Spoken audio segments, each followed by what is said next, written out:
الحمد لله وكفى وسلام على عباده الذين اصطفى أما بعد أعوذ بالله من الشيطان الرجيم بسم الله الرحمن الرحيم وقال النبي صلى الله عليه وسلم الدعاء سلاح المؤمن وعماد الدين ونور السماوات والأرض او كما قال علیہ الصلاۃ والسلام۔ فرمایا مدنی کریم صلی اللہ علیہ وسلم نے دعا مومن کا ہتھیار ہے، دین کی بنیاد ہے، زمین و آسمان کا نور ہے، زمین و آسمان میں نور ہے۔ سبحان اللہ۔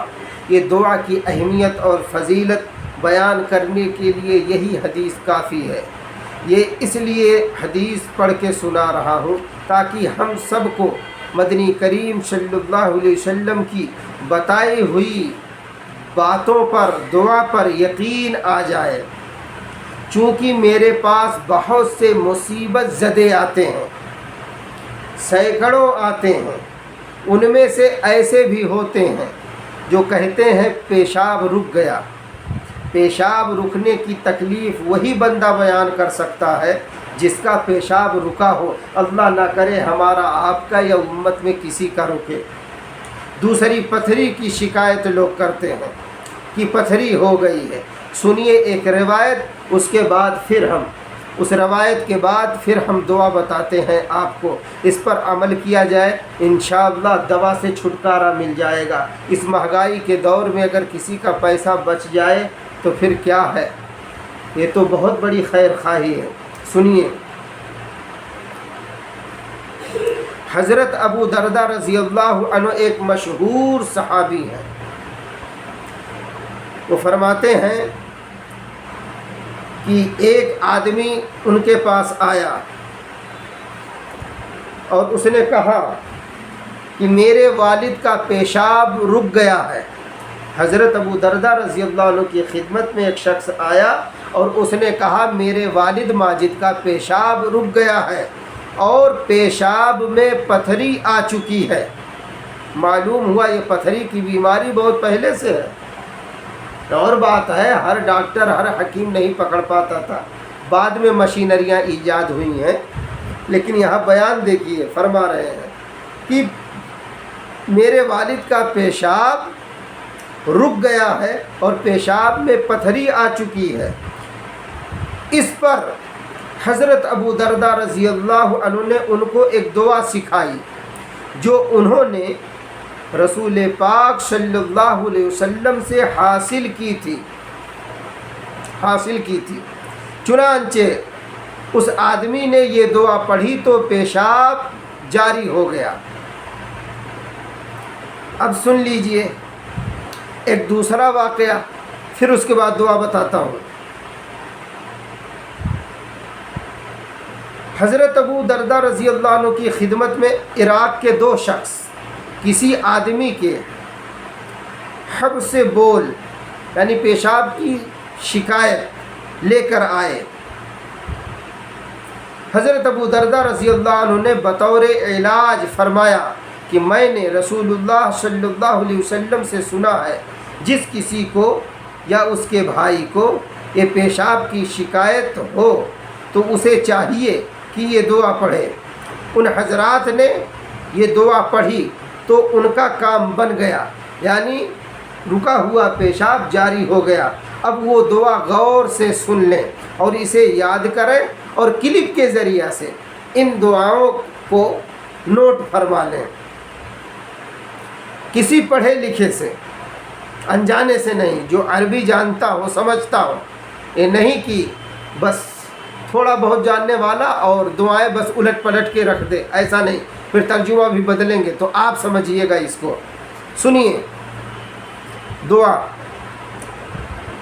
ربنا الذی فی السماء تقدس اسمک، ایک ایک کر کے سناتا ہوں۔ ربنا الذی فی السماء تقدس اسمک امرک فی السماء والارض کما رحمتک فی السماء فاجعل رحمتك في الارض واغفر لنا حوبنا، بڑا ہا ہے، بڑا ہا، حوبنا، بڑا ہا، حوبنا وخطايانا انت رب الطيبين، انت رب الطيبين فانزل شفاء من شفائك ورحمة من رحمتك على هذا الوجع، على هذا الوجع، واو جیم عین، هذا الوجع۔ پھر ایک بار پڑھتا ہوں، اب اس بیچ میں کچھ سمجھاؤں گا نہیں، اور ایک ایک بار پڑھوں گا، سنیے۔ ربنا الذی فی السماء تقدس اسمک، امرک فی السماء والارض کما رحمتک فی السماء، فاجعل رحمتک فی الارض واغفر لنا حوبنا وخطايانا انت رب الطيبين فانزل شفاء من شفائك ورحمة من رحمتك على هذا الوجع۔ اب ترجمہ اس کا سن لیں، بات مکمل۔ ترجمہ: ہمارا رب وہ ہے جو آسمان میں ہے، تیرا نام مقدس ہے، تیرا حکم زمین و آسمان میں ہے۔ جس طرح آپ نے اہل سما پر رحم فرمایا ہے، زمین پر بھی اپنی رحمت نازل فرما، ہمارے گناہ معاف فرما۔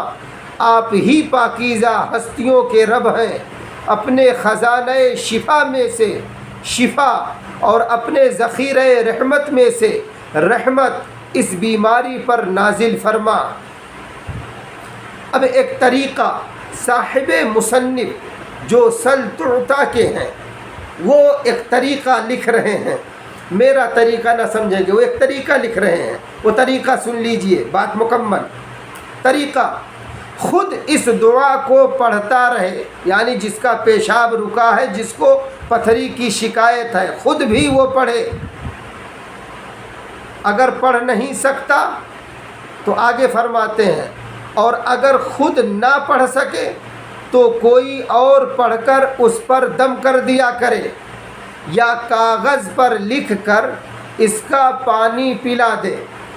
بہتر یہ ہے میرے تجربے سے زعفران سے لکھ کر تعویذ کی شکل میں لکھ کر آپ اسے ایک باٹل میں ڈال دیں، اور اسے جتنا پیاس لگے، جتنا پانی پینا ہو، خوب پیتا رہے، اس میں ملاتا رہے، انشاءاللہ شفا ملے گی۔